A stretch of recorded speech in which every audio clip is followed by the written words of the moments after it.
Hello welcome back to my channel. നമുക്കെല്ലാവർക്കും കൂവപ്പൊടി എന്താണെന്നറിയാം. പക്ഷേ കൂവപ്പൊടി ഉണ്ടാകുന്ന കൂവച്ചെടിയെക്കുറിച്ച് പലർക്കും അറിഞ്ഞുകൂടാ. അങ്ങനെയുള്ളവർക്ക് വേണ്ടിയുള്ളതാണ് ഇന്നത്തെ എൻ്റെ വീഡിയോ. വീഡിയോ ഇഷ്ടമാകുകയാണെങ്കിൽ ലൈക്ക് ചെയ്യണം, ഷെയർ ചെയ്യണം, സബ്സ്ക്രൈബ് ചെയ്യണം. വീഡിയോയിലേക്ക് കിടക്കാം. ഈ കാണുന്ന നാട്ടോ കൂവച്ചെടി നമ്മളിത് കഴിഞ്ഞ വർഷം നട്ടിട്ടിരിക്കുന്നതാണ്. അപ്പോൾ ഒരു വർഷമാണ് ഇതിൻ്റെ അടിയിൽ കിഴങ്ങുണ്ടായി വരണേൽ. നമ്മളെല്ലാ വർഷവും ഇത് പറിച്ചെടുക്കാറുണ്ട്, എന്നിട്ട് വീണ്ടും നട്ടു വെക്കുവേ. അപ്പം നമുക്ക് ഇതിൻ്റെ അടിയിൽ നിന്ന് കിഴങ്ങ് പറിച്ചെടുക്കാം. ചുവട്ടിലൊക്കെ നിറയെ കരിയില വീണ് കിടക്കുക. അപ്പോൾ അതെല്ലാം നീക്കിയിട്ട് നമുക്ക് അതിൻ്റെ ചോട്ടിൽ നിന്ന് ഇത് തുറുവായിട്ടാണ് നിൽക്കണേ. അപ്പോൾ ഓരോന്ന് പൊക്കിയെടുത്താൽ അതിൻ്റെ അടിയിലെ കിഴങ്ങ് കാണാൻ പറ്റും.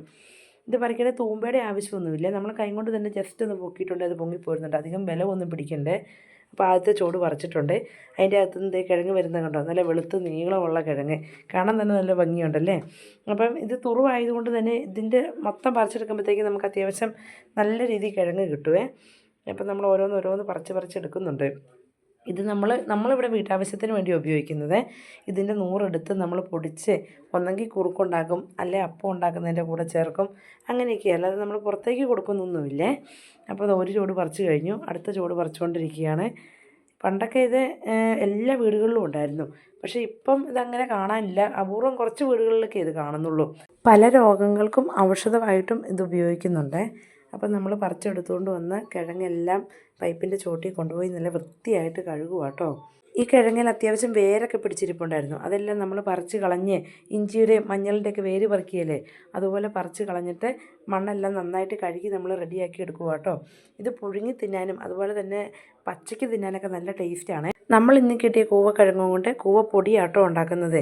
അപ്പോൾ കൂവപ്പൊടി ഉണ്ടാക്കിയിട്ട് നമ്മൾ ഒന്നെങ്കിൽ കുറുക്കുണ്ടാക്കി കഴിക്കും, അതല്ലെങ്കിൽ അപ്പമൊക്കെ ഉണ്ടാക്കുന്നതിൻ്റെ കൂടെ ചേർക്കും. എങ്ങനെയായാലും ഇത് കഴിക്കാൻ നല്ല ടേസ്റ്റാണ്. പിന്നെ ഞങ്ങൾ കുറച്ച് പച്ചയ്ക്കും കഴിച്ചു കേട്ടോ. അങ്ങനെ നമ്മൾ കഴുകി വൃത്തിയാക്കി വെച്ചിരിക്കുന്ന കൂവക്കിഴങ്ങെല്ലാം കൂടെ കട്ടിംഗ് ബോർഡിലേക്ക് വെച്ച് ചെറിയ ചെറിയ കഷ്ണങ്ങളാക്കി അരിഞ്ഞെടുക്കുന്നുണ്ട്. വലിയ കഷ്ണങ്ങളാക്കി നമ്മൾ മിക്സിയുടെ ജാറിലോട്ട് ഇട്ടിട്ടുണ്ടെങ്കിൽ അത് അരയാൻ ഭയങ്കര പാടായിരിക്കും. അതുകൊണ്ട് ചെറിയ കഷ്ണങ്ങളാക്കി എടുത്ത് അത് മിക്സിയുടെ ജാറിലോട്ടിട്ട് അത്യാവശ്യം വെള്ളവും കൂടി ഒഴിച്ചിട്ട് നമ്മൾ നന്നായിട്ട് അരച്ചെടുക്കുക. കുറച്ചേറെ സമയം അരച്ചെങ്കിലാണ് ഇത് നന്നായിട്ട് അരയുള്ളേ. കാരണം ഇതിൻ്റെ അകത്ത് നാര് കൂടുതലല്ലേ. പിന്നെ ഒരു കലമെടുത്തിട്ട് അതിൻ്റെ അകത്തൊരു തോർത്ത്, നല്ല വെള്ള തോർത്തൊക്കെ കെട്ടി അത് നന്നായിട്ട് വള്ളിയിട്ട് മുറുക്കി കെട്ടി വെക്കുന്നുണ്ട്. ആ കലത്തിനൊരു 3/4 കലത്തോളം വെള്ളം എടുത്തിട്ടുണ്ട്. നമ്മൾ ഈ അരയ്ക്കുന്നത് വെള്ളത്തിലോട്ട് വേണമല്ലോ ഒഴിക്കാൻ, അതിന് വേണ്ടിയാണ്. അങ്ങനെ നമ്മുടെ മിക്സിയുടെ ജാറിൽ നന്നായിട്ട് കിഴങ്ങെല്ലാം അരഞ്ഞ് വന്നിട്ടുണ്ട്. അത് നമ്മൾ ഈ കെട്ടി വെച്ചിരിക്കുന്ന തോർത്തിലോട്ട് ഒഴിച്ച് കൊടുക്കുക. അതിനുശേഷം നമ്മൾ കൈയിട്ട് അത് നന്നായിട്ട് ഇളക്കി കൊടുക്കണം.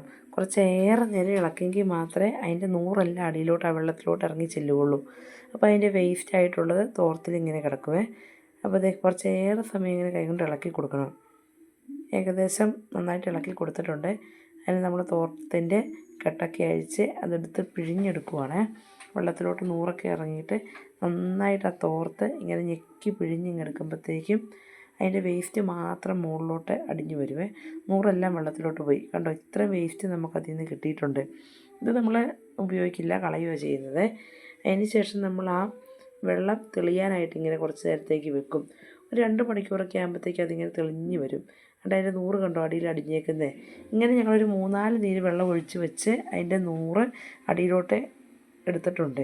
അതിന് ശേഷം ഈ പൊങ്ങി വന്നിരിക്കുന്ന നൂറ് നമ്മൾ വെയിലത്ത് വെച്ച് ഉണങ്ങിയ ശേഷം മിക്സി കൊണ്ടുവന്ന് ഒന്നുകൂടി പൊടിച്ചെടുക്കുമ്പോഴാണ് നമ്മൾ കൂവപ്പൊടി റെഡിയാകുന്നത്.